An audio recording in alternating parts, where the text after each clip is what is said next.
Hello, hello, hello. What's up, everyone? We are live with the Video Production Bootcamp office hours. Sam, Will, and I are here again. It's February 23rd, and we're going to be answering your questions that you have for us coming from the Video Production Bootcamp, whether you submitted them to the form, which I'm going to actually link to in the description of the YouTube video on the YouTube page, or you can just live chat us your questions and we'll be answering them as we go. So let me just make sure that we are live, which it looks like we are. Cool. Awesome. Let's try to put it up there, yeah. And I see we got a few viewers, or we got Imran is here. If it's not even 10 o'clock yet, so we got a minute till, oh, we got 2 people watching. What's up? What's up? When you guys get here, let us know. It's me. Oh, that's you. Dang. It's just you and me watching. Yeah. Okay, no. We got 6 people here. Okay, so if you're here, we want to know who is here. So please chat in the chat box. Say hello. Tell us where you are coming from. And if you have questions, please let us know. Hello, Vincent. Hello, Imran.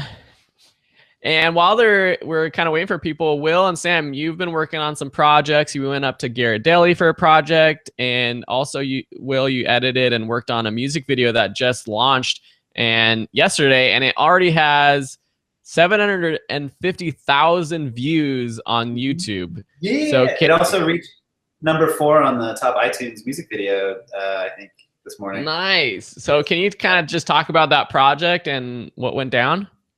Yeah, basically it's a project. It's a music video that was done for Kendall Kay, who's actually a girl on Dance Moms. I don't know if you've ever heard of that show, but we got connected through a cinematographer friend of ours, and she needed a production company to sort of like help do it. And so we kind of fell into it more or not. And they checked out all our stuff, and they were like super stoked on it. So our company ran it as through our production company, and Megan, who was the cinematographer, shot it and directed it. I produced it, and then ended up editing it as well. And then they just released it on her channel. I mean, it's a great video, and like if you get a chance, go check it out. It's on Kendall Vertes' YouTube channel.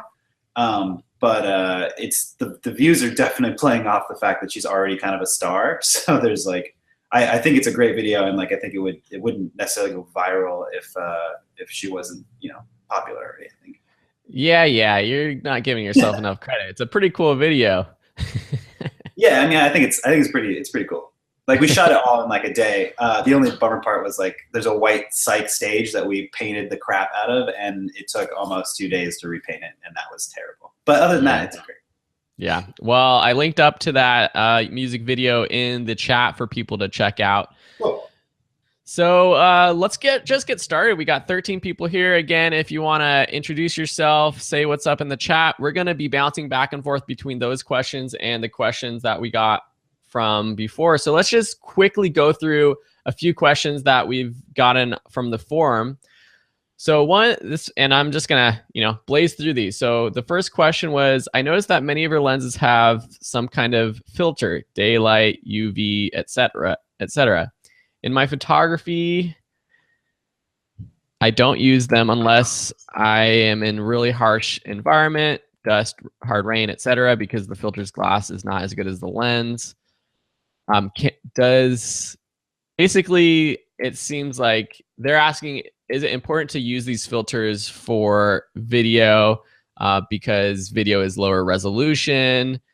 Will it soften the images or affect the images, or is it just for protection? Is it good for protection? I mean, there's filters that are very high end that they do cost quite a bit of money, but they don't take away from your image necessarily. And the UV ones are purely for protection for the most part. But some of the lower end ones can affect your image. It's kind of hard to say whether or not that's, I personally don't use them when I'm shooting, at least the UV filters. I will say for video, a lot of times I'm using polarizer filters or using neutral density filters. Those are ways of polarizer basically lets you cut reflections and also neutral densities, and polarizers reduce the amount of light coming in. And so you're able to have some more control of what you want your settings to be without having to bring your shutter speed up or bring your f-stop up. You can use a neutral density filter, keep your f-stop really low, keep your shutter speed where you want it to be. And so I definitely think it's important at that. That being said, like I've used very cheap filters and I've used really high-end filters, and to most people's eye, I don't think you're going to notice. Sometimes maybe if you have sun coming, you know, straight at your lens, you might be able to notice the difference. But I think like at the end of the day, though, it's unless you have a complete control of your environment and you're completely confident with your camera and what's going on, it's pretty important to have some sort of protection, because if you scratch your lens, you know, that's you're done for at that point. So absolutely. But I also think that's kind of knowing, like if you're traveling around and stuff, I always have something in front of my lens to protect it, because if I'm on a job and something happened to that lens, I'm, you know, I can't do my job at that point. Right.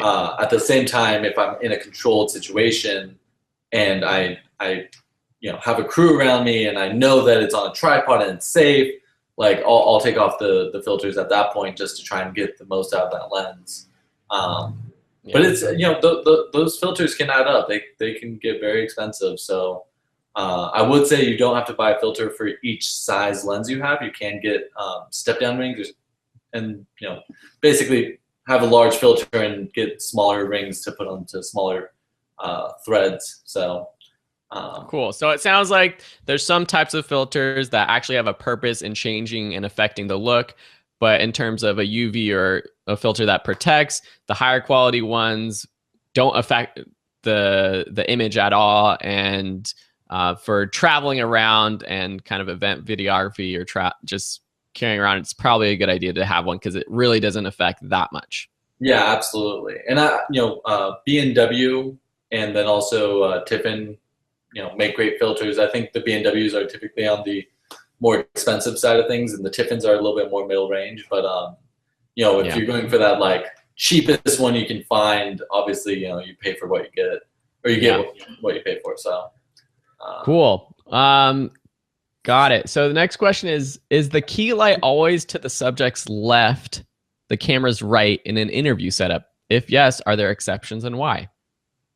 No, I mean, it's kind of like the distinguishing, like a key light is just the main light source. So it could be anywhere. I mean, really, I mean, I think it just kind of depends on your style and what you're doing. But key light is just the like main light, and then the fill light is filling in wherever, and those don't need to be, I mean, they could be up above, they could be left, they could be right, side to side.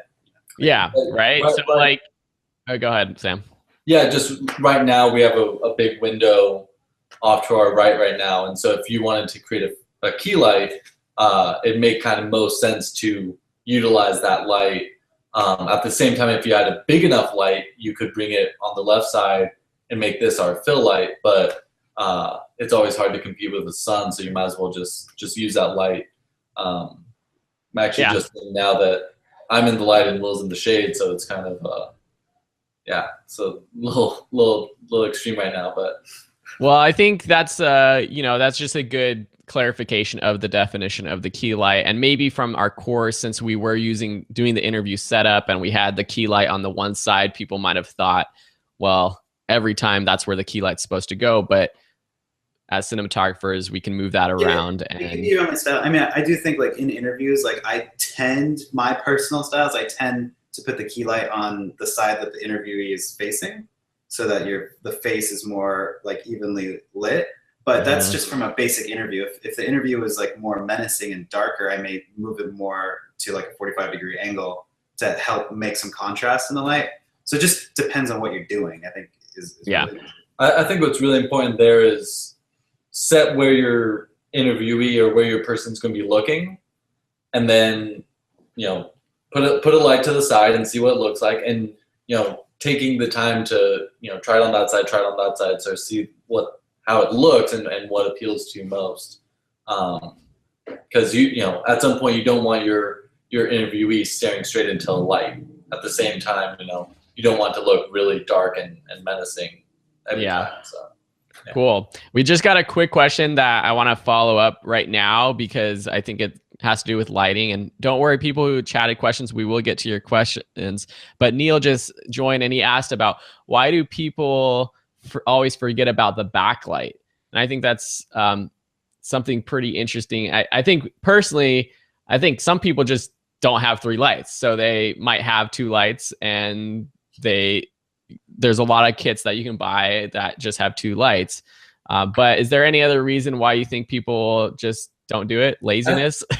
No, I think people just don't know about it, to be honest. Like, I think it's just not a learned thing. Like, it's just, I mean, I think it's one of those things that's very, very subtle, but adds so much to something. So it's kind of hard to pick out. It's also, I mean, this is differing opinions. I personally think that a backlight makes it look more lit. And so I don't like backlights. I love the backlights. Okay, that's really interesting. Yeah, because I like the more natural thing. You don't always have a light behind you that's like breaking you out of the background. And I understand the purpose of it. Yeah. But I think especially nowadays, people are going for this more naturalist look, and you don't always have that. You get a natural backlight. You can diffuse it. You can have a natural backlight. Absolutely, absolutely. But when you have a perfect 3-point lighting every time, you have a set lighting style. And the second, if you're going to lose a light, you're not going to lose your key light. You're going to lose, either your fill or your backlight. And I think also, to your point, a lot of people just don't have 3 lights, and it's more important to have your subject lit than having something behind them. So, yeah. Cool. I think that answered. I just want to give a shout out to the people who are watching that I've seen chat: Neil, Akash, Himanshu, Mohammed, Fed4561. Hello, Quantum Courses, Diego, Blender Made Easy, Lambi Poo, Imran. Thank you so much for being here. So there's a couple questions I can run through really quickly. One is actually someone asked if we have any plans to add a course or a section in this course on drone use. And that's really interesting because we are actually working on a brand new drone videography photography course using the Mavic drone. That's the new DJI drone. And so it's just specifically going to be on that camera. But depending on how much demand we have, if we want to convert that or make it more of a general class, we might do that. But it's kind of that new hot thing right now. So we're actually working on that class, and hopefully we'll get that up in the next month or so. Someone asked, how do you take video of your computer screen? I actually just posted a article on Video School Online, and I'm going to link up to that. And I talk about free options for screen recording for Mac and PC users. And there's a tutorial on how to do it there. But basically, I use ScreenFlow for most of my stuff. That's not a free option. But if you have a Mac, you can use QuickTime Player to do screen recordings. Or OBS, Open Broadcast Software, is a screen recording software for both Mac and PCs, and it's free. So cool. Okay, let's just get to a couple more questions that we had on our list. How important is 4K? I'm working on a doc, and there are folks that say no major buyers will purchase regular HD anymore. Would love your thoughts on that. That's a debate. That's a constant debate for us with each other and with people we work with. So I don't. From a buyer standpoint, though, I haven't really had to deal with selling anything quite yet. But I think just coming from what I would believe is the best quality you can make your video is always going to be the better, because you can always down res. But that being said, you don't always have enough space or equipment to do that. So yeah, I don't know. Yeah, I mean, I know Netflix has definitely had a huge push towards 4K, and also on YouTube, they've been pushing this whole thing of having 4K and beyond. At the end of the day, what most people will be viewing on isn't going to be 4K. For the mass majority of the world, even if you are putting out at 4K, they won't see it in 4K. That being said, it's always nice to have the option. If you have do the math first. Do you have the hard drive space? Do you have the card space? Do you have a computer that can handle editing 4K footage? because you don't want to go out and promise this thing and then you get to the back end and you can't deliver because for whatever reason you're not able to actually edit the project, or it's going to slow you down or whatever it is. But that being said, we just shot a project in 6K, and no other reason than maybe in post I want to do some punch-ins, maybe I'll try some different things, and we have that option. We also have the capacity for it too. Like, yeah, we have hard drives with the cameras. We have this. Yeah, I think that's the other thing, is that it's so intensive on your computer for editing or for shooting and editing that it's a whole nother beast to be shooting 4K. But I don't want to eat our words later on in a year when everyone is shooting in 4K. And I think eventually that's just how it's going to go, because hopefully they're going to figure out a way to compress higher quality videos even better, so 4K files are smaller. But we're not there yet. In all honesty, while I love sports in 4K, I think most other things don't look that great in 4K. And I understand like the whole pitch and sail behind it, but I think it's more important to have a camera that has a dynamic range, is able to handle shadows and highlights of extremes in one shot. I think that's much more important than having a bunch of pixels. And there is a certain clarity and a certain crispness to 4K, and even when you down-res it, it does look that really clean look. But I don't buy it. I think my final word on it is just that if you're capable of doing it and you can do it, shoot 4K. Always shoot as much high res as you can if you're able to. If you're able to pull it off financially and everything, it's always going to be the best way to go. And if you can't handle that, then just shoot what you can shoot, because it's more important to be making stuff. Yeah, exactly. And I'm gonna link up to this video, which I've been following this guy on YouTube. He's got a channel called DSLR Guide, and he really focuses on story and even kind of lighting, but acting. And he just posted this video about why he still won't buy a new camera, and he's using his Canon T3i because at the end of the day, he actually, I don't want to ruin the video because it's pretty good and I don't want to waste time here, but basically he was looking at professional Hollywood setups, and I think he was looking at David Fincher, Gone Girl or something, and he was basically, or whoever, was that David Fincher? Yeah. So he was looking at Gone Girl, and then he was saying the budget for the camera for that movie was like 0.5% of the entire budget. But then people on the lower level are spending half their budget on a Sony A7S or whatever, and not worrying about acting, not worrying about story, not worrying about anything else, just because they think the camera is going to take care of everything. So his argument is that you should focus more on the other things. So anyways, 100%. 100%. It's easy to get caught up in all the tech world stuff and all the toys and that side of it. But at the end of the day, those are just tools. And Ari, who makes probably the most in-demand camera now, doesn't shoot 4K. Like the max it shoots, I think, is 3.2, and even at that, it's more about what you're doing with that tool than it is, oh well, let's shoot this in 4K, let's shoot this in 6K. There's no that does nothing for your story, for your lighting, for your so many things that are so much more important.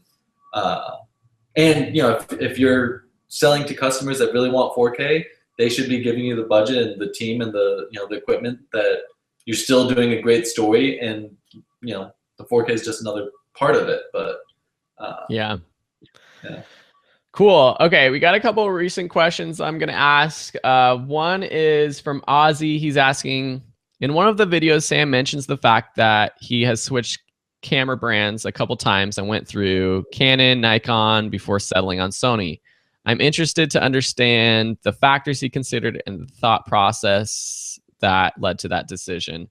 So maybe you can run through this quickly, because we actually have a video on our VSO Tech channel that talks about this that I'll link up in the chat, but maybe just go through your thoughts. Yeah. Quickly. So my father shot Nikon. And I got into photography that way, and so I took my dad's camera. That was my first camera that I had for years and years. I switched to Canon because of the Canon 7D. The Nikon D90 wasn't there with video, and the 7D was sort of the, is the flagship for Canon that really brought this sort of DSLR video world alive. And so I transitioned to that camera. I never bought another Canon. The 7D was the only Canon camera I ever bought. And even at that, I used adapters to keep using my Nikon glass. And then my first major camera purchase was the Sony F5, which is a more cinema.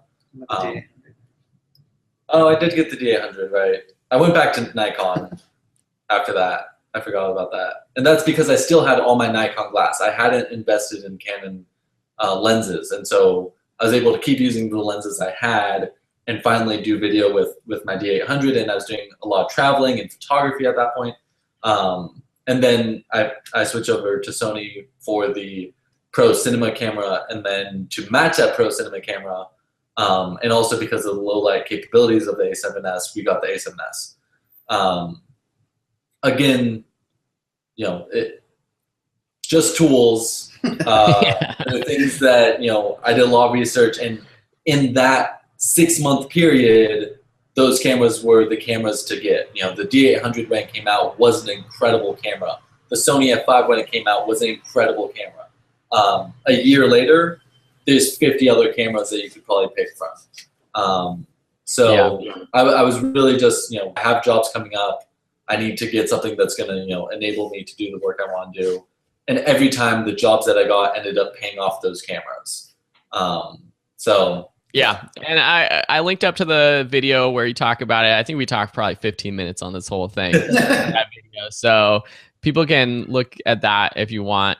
But at the end of the day, like you're saying, like they were kind of the new cameras at the time, and they also had features that really helped. And I'll just say, like with the A7S, the low light, the size to be able to put that on your Steadicam systems, shoot events, that is what you wanted it for, and that's why it's good.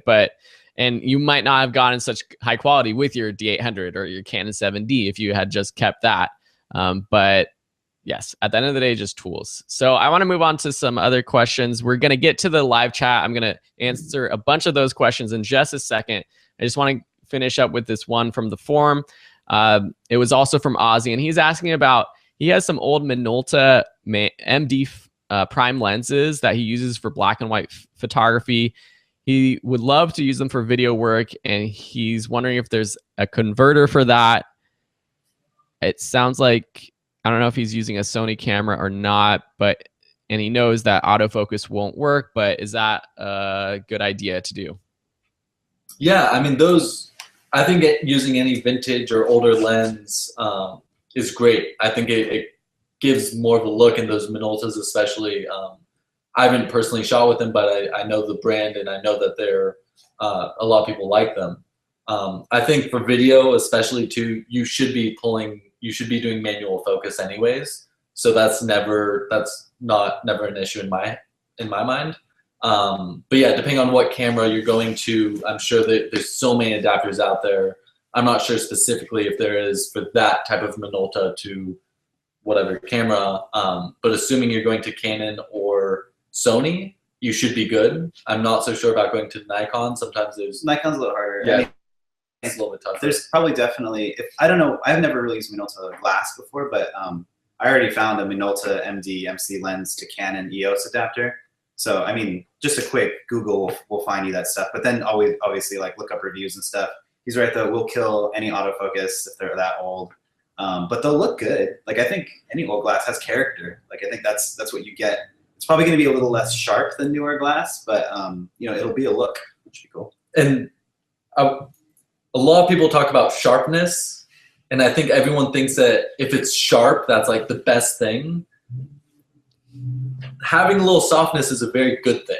It adds texture to your subjects. It makes pores and like details of people's faces look nicer. It depends on your style. It does depend on your style, but like I think everyone's shooting with this, brand new glass that is extremely sharp, and there's something lost. There's something beautiful about old glass that has imperfections. I think that there's a beauty to that type of stuff. So, and also if you own the glass, just get the converter. Don't go buy new lenses. It's worth just using what you got.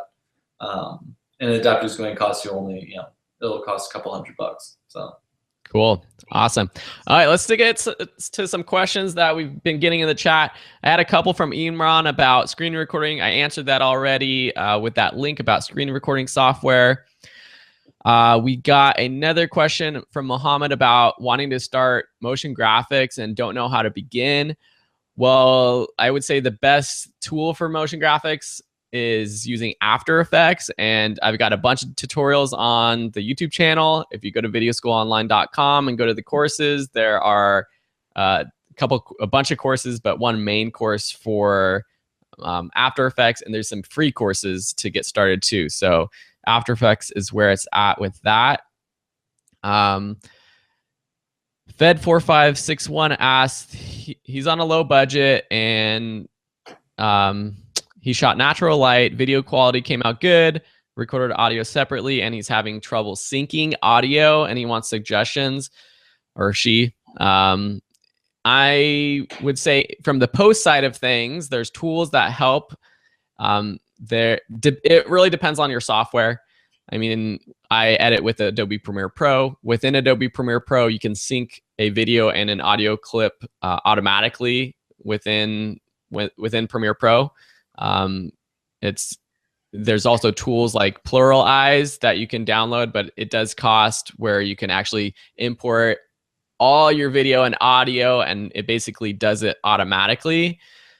In terms of the production side, you know, having a clapper or just clapping at the start of the take so that you can match up the waveforms. And I feel like people, I'm just going to explain why that works. I don't know if this is like dumb to explain why we do that, but you clap so that, one, you could see the clap on the camera, but also on the audio from the external recording device, also on the audio of the internal camera on the video camera, you see the waveforms in your video editor. So you can actually literally see a spike in your timeline, and then you just, you know, use that to sync up your audio and video. So those are the tips I would use. Are there any other things that you guys can think of? No, the most important thing really is, and I don't think it's dumb at all. I think a lot of people actually don't know why you see clappers on sets, and it's really important. Every time you stop recording with your video camera, stop recording with your audio. When you restart, each time you need the camera to see the person on screen do a clap, and you need to make sure your audio recorder hears that. And even at that, labeling what each take is and saying out loud, take 1, scene 1A, clap. That way, if you're listening through all the tracks, you know which one it's supposed to match with. Even at that, that's why you hold a sign up that has that information written so that both video and audio can, you can see it and hear it. But really, the best thing to do is do that correctly in production. There's a lot of post-production fixes, but they cost money or they take a lot more time. And if you just do that religiously every single time, it's really gonna save you time in post-production. Yeah, I mean, and you definitely, most cameras record internal audio, so you definitely want to have that. I could see it being a lot more difficult if for some reason your internal microphone didn't record or it doesn't record audio, because then you're basically like film.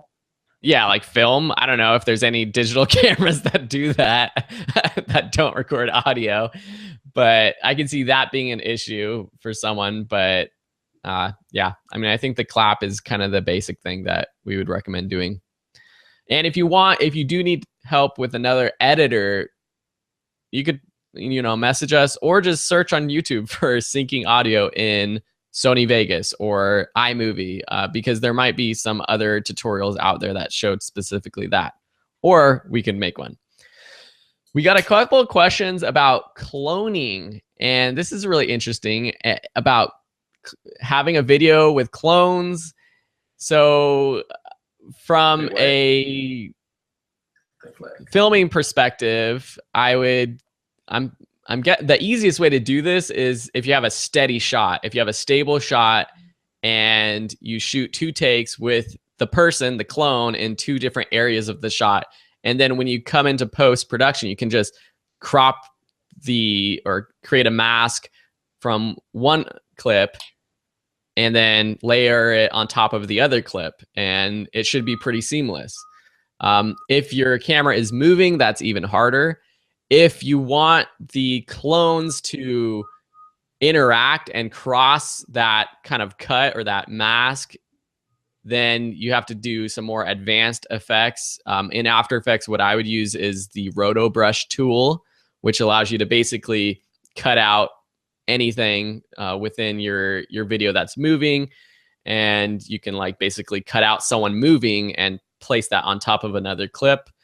But in terms of recording, is this something that you guys have done or have any thoughts on?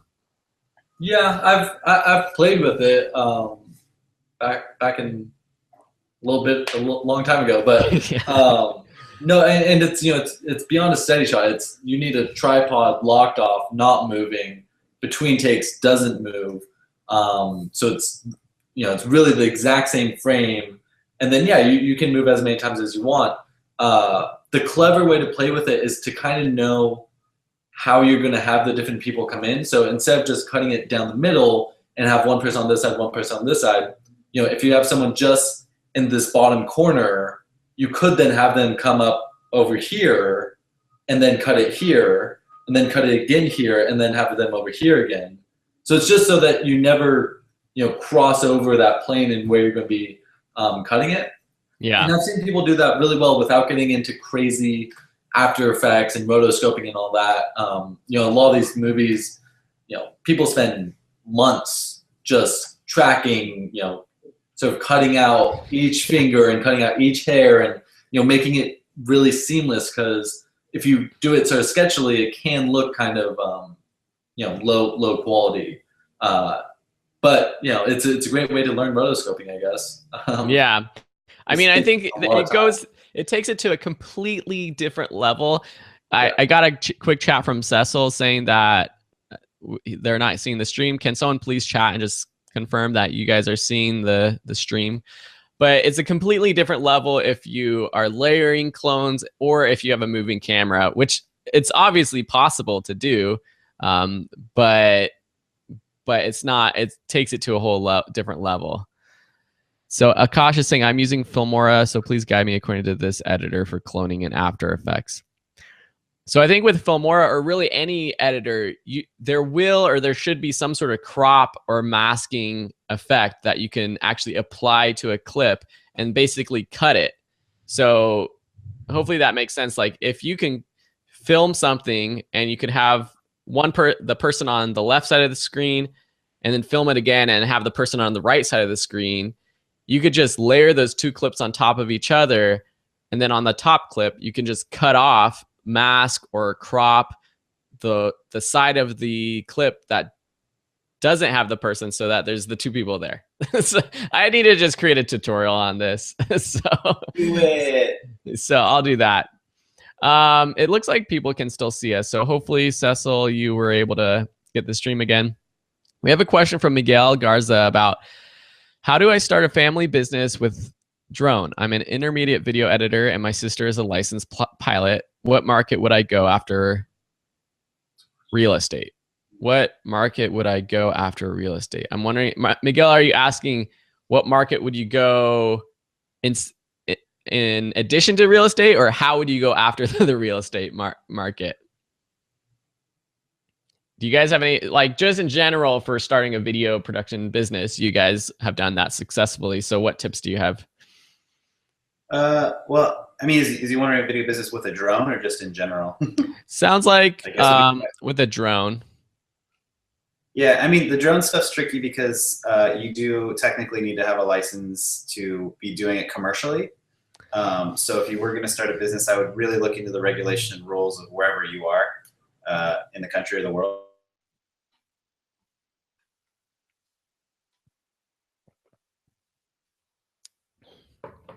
Oh, I lost Will. Will, can you hear me? Do you see me? Yeah. Oh, okay. Sorry. It's okay.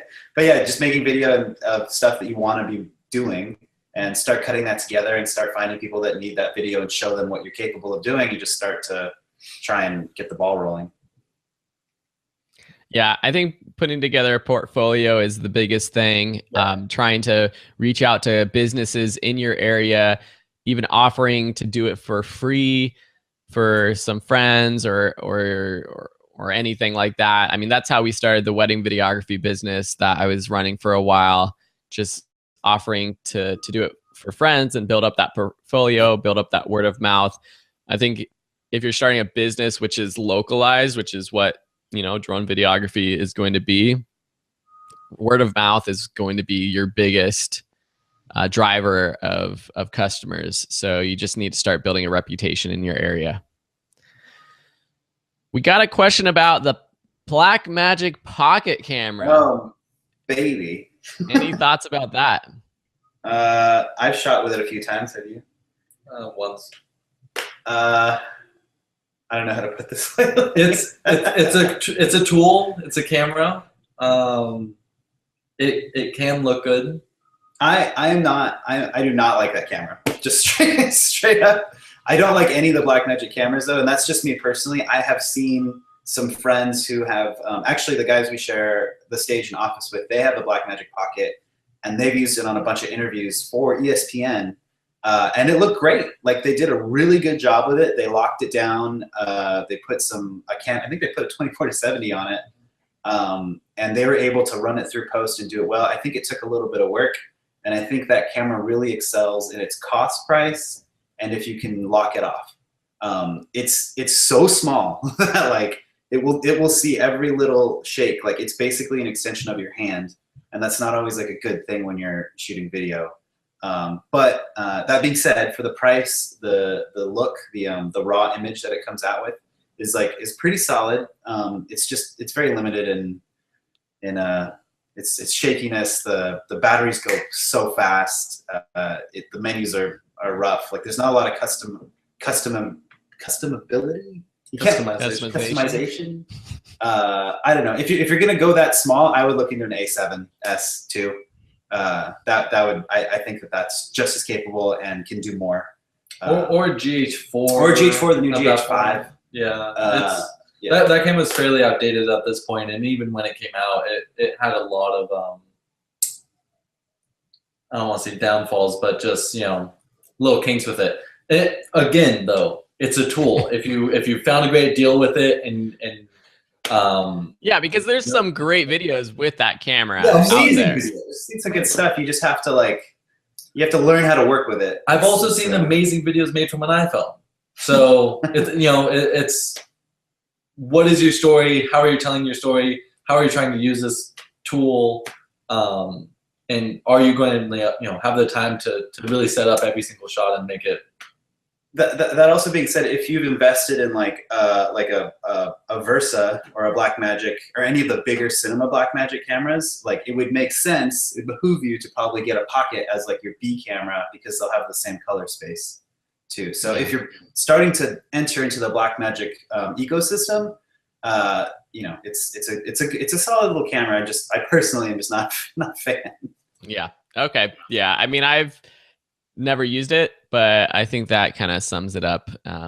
So cool. All right. I got a couple kind of more beginner questions from our forum. Love those. One person is still confused about resolution options available, whether it's their GoPro or iPhone 7. There's many options: 4K, 2.7, 1080p. We kind of talked about 4K before, but they're asking, do we have any sort of mental algorithm that helps understand this better and when to use them? Always shoot 1080 and up. I think shooting 720 at this point is going to hurt you. Typically, like with the GoPro and those different things, 1080 enables you to shoot higher frame rates, so you can get that cool slow motion look. Whereas 4K on many of them are going to be 23.98 or 30 frames per second, so real time. So at that point, the main reason would be to get that slow motion effect. Also, with the 4K, some people like to be able to punch in and sort of get rid of that fisheye effect. So having a little extra resolution, or 2.7K for that fact, enables you to get rid of that fisheye look. But really, at the end of the day, it's what is your post flow? How long is your project going to be? Is it going to kill your hard drive space if you are shooting 4K? And there's a lot of, you can Google just calculators of time, hours shot to and type of resolution and type of codec, and figure out how much hard drive space it's going to ultimately take up. But at the end of the day, it's what is your project? What are you trying to do with it? Are you trying to get slow motion? Yeah. I know for a lot of people in the class, they might be doing tutorials. They might have their own YouTube video channel. They might even be online course creators. And I've gotten a few questions lately about having a second camera, or having a camera like they're doing cooking classes or art classes. And I think shooting in a higher resolution to allow you to punch in is a really good idea for those kinds of things, because you can put it overhead, have your nice cooking shot, your nice art shots, but then be able to punch in without losing quality, without losing resolution. So, Absolutely. so we talked kind of about 4K before in that sense. But yeah. I will say at that point, just something to keep in mind. If you go shoot 4K, but you're using it so that you can punch into the shot, when you export 1080. Yeah. Even though you're editing 4K clips, by punching in, you're going to lose resolution if you export as a 4K file. So punch in, you can go 200%. So 1920 by 1080 to 4K, there's you have twice as many pixels. And so you can effectively punch in 200%, but then just export at 1080. Because that's going to be what, once you punch in, that's going to be your max resolution, more or less. Yeah. Yep. Cool. Another cool question. When I shoot with a zoom lens and I go to the longer focal length, I find my light diminishes because my lens is a 3.5 to f5.6 while I'm shooting. How do I overcome this? WTF. That's the lens you have, and the reason that more pro lenses cost so much more money. A lot of the times, it's the glass quality, but it's also that there'll be f2.8 all the way through. So even as you zoom in, you're not having to change that. To overcome it, though, just before you start shooting, when you zoom in, check how the light is, set your ISO to that. And then when you zoom out, you just have to readjust. Yeah, when I shoot with, and typically like a lot of kit lenses are that f-stop range on that zoom, is just you're just aperture priority and stick to whatever that last is, whatever the aperture is when you zoom out. So if it's a 3.5 or a 4, just stay at a 3.5 or 4, and then up your ISO, like Sam was saying, or change another variable and just stick at that, because then you won't have to worry when you're zooming in and zooming out. That's the best. Well, no, you'd want to shoot at 5.6. Well, whatever the furthest, the slowest f-stop is on that particular lens, 5.64. I don't know. Yeah. That's something that I ran into all the time with my first kit lenses. So there's not really a solution to the f-stop by using the other settings, and I think that's a great idea. If you are going to be zooming in and out during your shot, shoot at, for that lens of 3.5 to 5.6, shoot at a 5.6. Set or an f8 or an f11, like whatever it is above that. But if you start zooming out and it's all of a sudden you're getting twice as much or one stop more light, it's going to look weird in your shot. So just leave it at 5.6. That way you can zoom in and out, and it's not going to change your exposure. Yeah, cool. So kind of not a similar question. This person shoots videos indoors, and they sometimes get flicker in the playback, which I think may be caused by indoor lights interfering with the frequency. How do I avoid this? Great question. That is absolutely your indoor lights. Either you have fluorescence or even some incandescent lights will do that. That's going to be your shutter speed. So what you'll need to do is just run some tests, more or less. Ideally, get rid of those Lights. turn them off, and try and use lights that don't flicker. So most incandescent bulbs won't. Yeah, most of them, but all the new like energy saving bulbs, they will all do that. Yeah. They will all do that. Yeah. And it also depends on first check the bulb, right? If it's one of those, it'll do it. Then it's your frame rate. If you're shooting whatever, 23:9:8, 30 frames, 60, and then it's your shutter and stuff. So that's the way you kind of work your way down. Yeah. Typically, So I mean, people though are probably going to be getting into this situation where they're shooting a wedding, they're shooting an event, they've got it's set at 23:9:8 frame rate. So really the only thing they can do is their shutter, which they have to play around with to see. I mean, they should be able to see it on the screen while they're recording, right? Yeah. And typically, if your shutter is set to 1/50th, the best way to sort of like check if you're in an event situation, always try and look at the location before the big event's actually happening. But go up to the light and really have your image filled by this light source, and then go from 1/50th to 1/60th to 1/80th. You'll see the change in it, and some will be far worse. But typically between 150 and 160 even, you should be able to make it look a little better. At the same time, you're just gonna have to bite the bullet sometimes. But if you're shooting indoors and this is something you're doing consistently, try and get rid of those, try and turn off those lights that are flickering. Try and get a light that's gonna be more consistent, incandescent bulb, for example. And yeah, I mean, I think it also depends on which country you're in, because here being 50 hertz, being at 1/50th shutter, you should be okay. But it varies on where you are and what bulbs you're using. And if you're gonna test it, really test it, shoot it, put it in your computer, look at it. Don't look at it on the back of the camera, because there are some cameras that shall not be named that are really tiny and small, and you can't see on the back of the screen the pocket. Yeah. All right. And also, if you're shooting slow motion, more than likely, it's just gonna happen. When you shoot those higher frame rates, it's pretty hard to avoid that unless you have the proper lights. So yeah, cool. There's a question from Victor asking about wanting to autoplay videos on their WordPress website.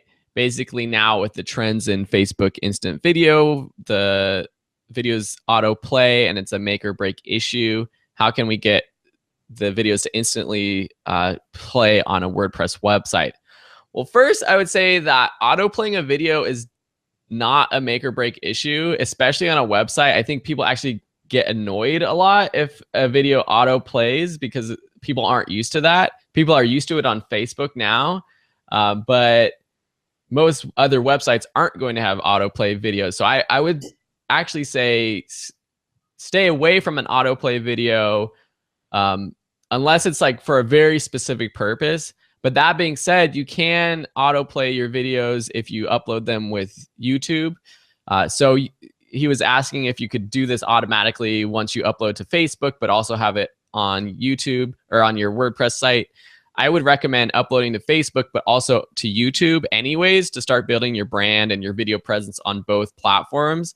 And then if you search for autoplay YouTube in Google, the first result is a step-by-step instruction from Google on how to add the autoplay code to your embed code when you put your videos on your WordPress website. So that's how you do it. And it's pretty easy. I actually do it on a couple of my videos on my website, but it's something I'll just give an example. You wouldn't want to do this on the homepage of your website, because if someone's going to your website multiple times, they're not going to want to have a video autoplay every single time they visit your website. So only put it on a page where it's something special where someone's going to see it maybe once and not be returning to that page again. So anyways, those are my thoughts about autoplay. We had a question. Peter Firm asks about, he wants us to say something about how to start color grading our material. Hey, that's all Sam. Sam. Sam does a lot of the color grading, but we use a bunch of different processes. So yeah, I think at an entry level, you know, it kind of depends on what video software you're editing with. But for basic color correction, and if you're shooting, you know, some sort of cine style or this very flat style that a lot of cameras are shooting nowadays to get sort of the most out of the image, the first things to start with are your contrast and your saturation. Those are the things that you don't have, and that's what makes it so flat.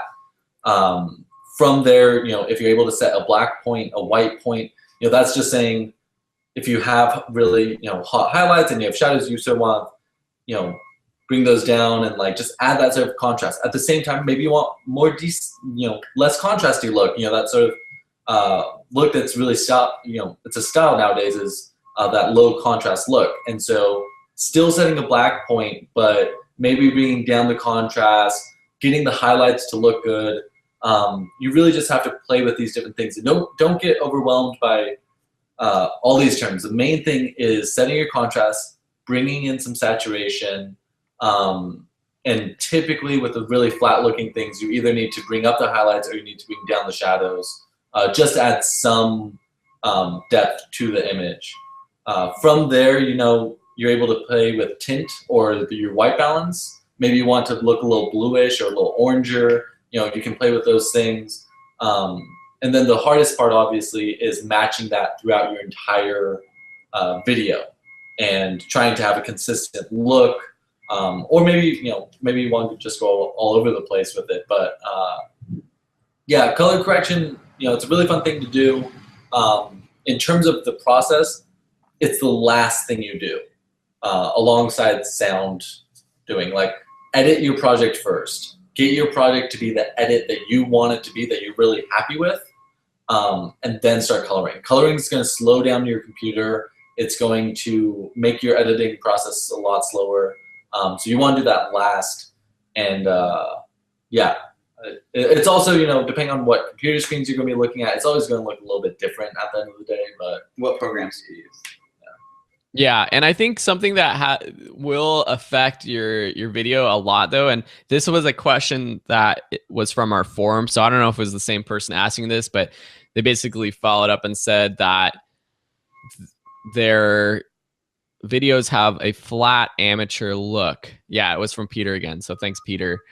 I think, you know, without having a camera that shoots at a really nice dynamic range, if you're shooting with like an inexpensive DSLR, you're just not going to have that much room to color correct to make it look like other cameras. Like if you compare, like I was watching Chef's Table on Netflix, which is a beautiful documentary series now. And I was just like, how do I get my stuff to look like that?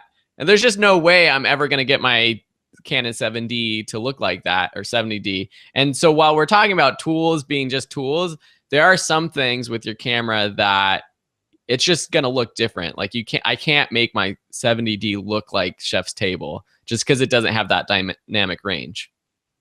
Yeah, I mean, if you had the proper lighting, you could get it to look pretty good. Well, that's other things. Lighting comes into like the looks. People might want to try to make it look professional with color grading, but it's has to do with all kinds of other things with the lighting too. Right. I mean, no matter the camera that you're using, I mean, how you light it's the most important factor. What the lighting situation is when you're filming. The one qualm I have with Canon is that everyone shoots in sort of this standard look that they have, and it's this very specific saturated contrasty look. And so if you're shooting that, it's going to be very difficult to color grade your image other than adding, you know, sort of filters and changing the color hue and all this type of stuff. So if you are looking to start color grading, just make sure you're shooting in a very, you know, in a cine profile that has less contrast, less saturation, that enables you to, you know, sort of set these different, you know, black points and white points and too. I think on the GoPros it's called like the GoPro Cinelog or something like that. Yeah. But, Yeah. Cool. There's a question asking, when I shoot a panorama at 24 frames per second, and then I speed it up, say 1.5 times in Premiere Pro, the resulting clip plays back jerky from start to finish. How can I avoid this? Panorama? Panorama. Yeah, I don't really know what you mean by panorama, but panning across stuff. In video, it would just be like panning. Yeah, well, okay, so there's a few things going on. One, it could just be jerky, meaning the playback is jerky because your computer isn't processing the sped up clip fast enough. So you might just have to render out your clip and play it back, or try exporting it and see if it has that same jerky look. Also, if you're moving your camera or if it's handheld and you're speeding up, you're just going to see all those jerks even more. So that's could be the other thing. You shouldn't see like, and you're saying speed up, so you obviously mean you're speeding up. If you slow down 24 frames per second footage, it's going to look jerky because it's going to stop and jerk because you're slowing down that footage. But if we didn't answer your question, maybe clarify it. Yeah, and also some cameras, as you're panning, sometimes they just don't look very good as you move the camera across. But if he's speeding it up, I'm not sure if this is on like on a timer type system or, yeah, maybe I don't know. We need more clarification. Whoever asked that. So there's a question from David in the chat. Thank you guys for being here still. We're going to go for another 10 minutes or so, 5-10 minutes.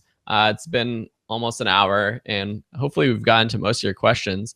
If you have any more, please chat them. But David was asking about best way to sync up multi-camera footage while maintaining the sound sync. So we talked about syncing before, but it is a little bit different if you definitely have multi-camera footage. And it also depends on what editor you're using. So maybe you can, David, can you tell us what video editor you're using? Because with Premiere Pro, you can create a multicam sequence, and I'll just create a link. Multicam syncing process. This walks through the actual process of syncing footage or starting a multicam sequence, and you can automatically sync multiple cameras based off of the waveforms. But like we said before, Pluralize is another tool you can use with Premiere Pro, with Final Cut, with other video editors. So yeah, so that's that. Let's see, questions. Okay. We got a question from Himanshu on the forum. What is the economical way of arranging lights for a shoot? As per my setup, direct sunlight will be coming from the back of my head, which in turn will affect the subject as it will become dark. So I'm planning to shoot in the night or early morning. So maybe talk about backlighting with the sun. We actually have a lesson in the course on natural light where we kind of talked about that, but any other things to keep in mind? Is it backlighting him or the subject? Is that what he said? I think he is the subject. Oh. Yeah. That's philosophically deep. But having to battle the sun is always tricky because you're not going to win most of the time. And so if you can angle it at all just so the sun comes at least a little bit from the side, that can make a big difference.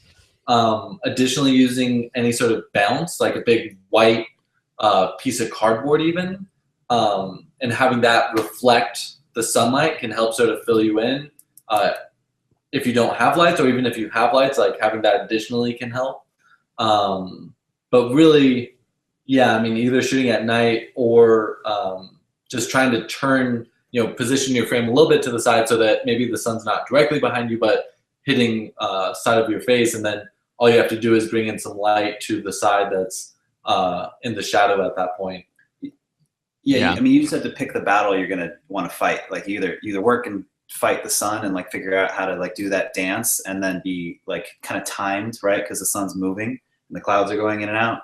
Or you shoot at night and you figure out how to get power out there, get enough lights to make it look natural and good.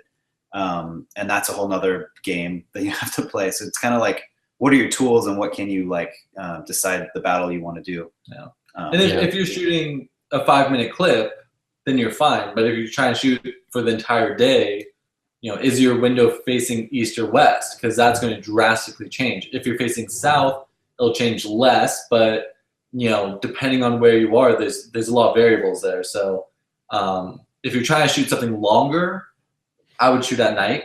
Personally, you're going to have more consistent lighting. But if it's quick clips or just short little things, shooting with the sunlight will be fine. Just make sure you're checking your camera every so often to make sure the sun is moving and that your settings are still correct. Yeah. Cool. He also had another question about writing shots. I think coming up with like a shot list, and his example was shooting a lady preparing a dish, and then the table, and then the table on which the dish is going to be prepared. Do you have any ideas for like, types of shots, or how do you come up with shots for a simple shoot like that? I think set the scene, set the stage. So some sort of wide shot, show where we are, what is the space that we're in. Even, what city are we in? What house are we in? What, just setting that scene, setting where the woman is. And then getting into the details, both in a medium shot and then also more detailed as to what is she cooking. If you just get a wide shot in the beginning, like, this is why having 2 cameras is nice, because as she goes through movements, you can cut between a closer shot and a wider shot. But just sort of think of what you want to show, I guess. What are the actions? Having someone run through all the actions in the wide shot first enables you to then have that as your safety net. And then you go in and get your detailed shots throughout. If she's only going to do it one time through, though, you just need to, get a couple wide shots throughout the process and then move into your closer shots while she's preparing the dishes and setting the table and all that type of stuff. And then I think a lot of this comes with practice too. Like once you shoot a couple things, and then especially once you edit your things yourself, you'll realize like, oh shoot, I need this type of shot, or this shot would be great to cut to right here.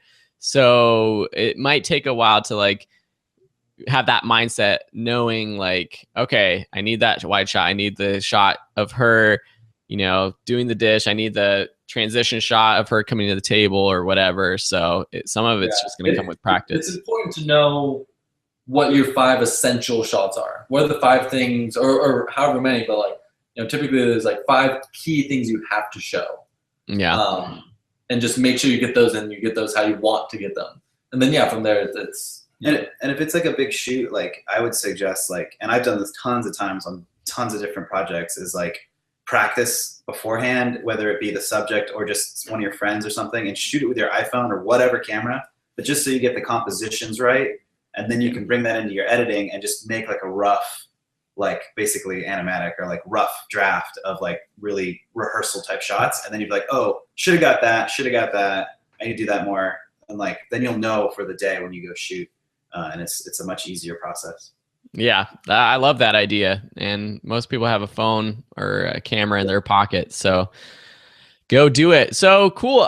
I'm going to wrap up. I mean, we've been going for an hour. I think we had a really good show. Office hours, we've had a bunch of people pop in.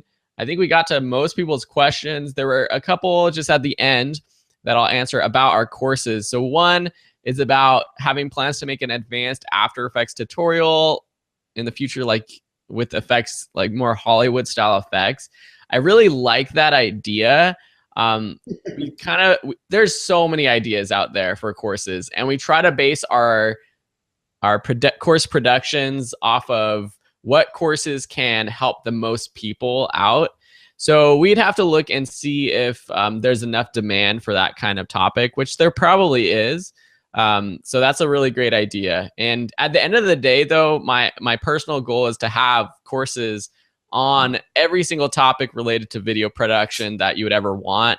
And that means bringing in some experts that, perhaps like we're not good enough to teach that kind of class, but I would love to get someone who is, to teach those courses for you. So if you have any ideas, please send us messages, and we'll add them to our long, never-ending to-do list. Right now, we're working on the drone videography and photography course. That's the next one. David asked about the complete video production bootcamp. Is that the latest one that's on Udemy? Yes, that's the course that we just launched in December. It's all brand new, up to date. It's complete beginner course. That's where most people on this call are coming from. People might have found this video if they were just browsing my YouTube channel for some reason, and saw that we were live. But this is one of the bonuses that we give to students, and hopefully students really appreciate it. Hopefully people are getting value from these office hours. I don't think many other Udemy instructors are doing office hours like this.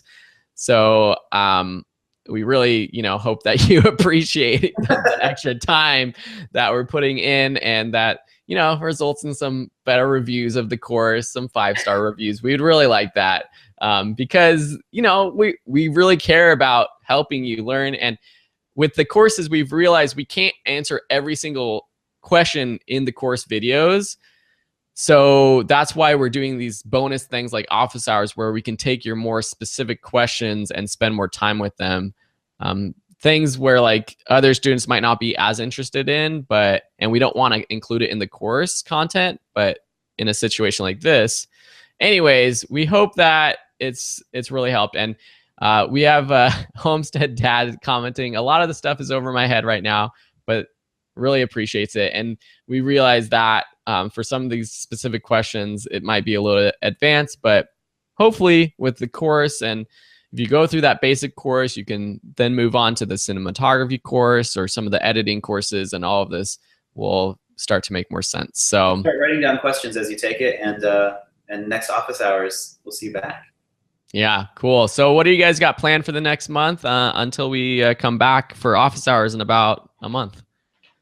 We're actually doing a bunch of really cool videos for local artists and Instagrammer type people. We're doing a stylist, we're doing a wedding photographer, we're doing something else. Oh, we're doing a therapist who does bully prevention. So we're kind of doing smaller video projects for them, and then I don't know, we got a feature on the works potentially. Should be cool. Nice, cool. So other cool stuff. Well, it seems like Sam and Will are always up to something, so I'm sure by the next time we'll see another video pop out or two. So cool, guys. Well, thanks so much. Thanks everyone for watching. And as always, if you have any questions between now and next time, you can submit them on the forum that's in the course, or just submit them on the Q&A tab on the course in Udemy. So cool. Thanks, guys. Have a great day. Thanks, Phil. Bye. Be productive. Bye. Teach the world. Love you guys.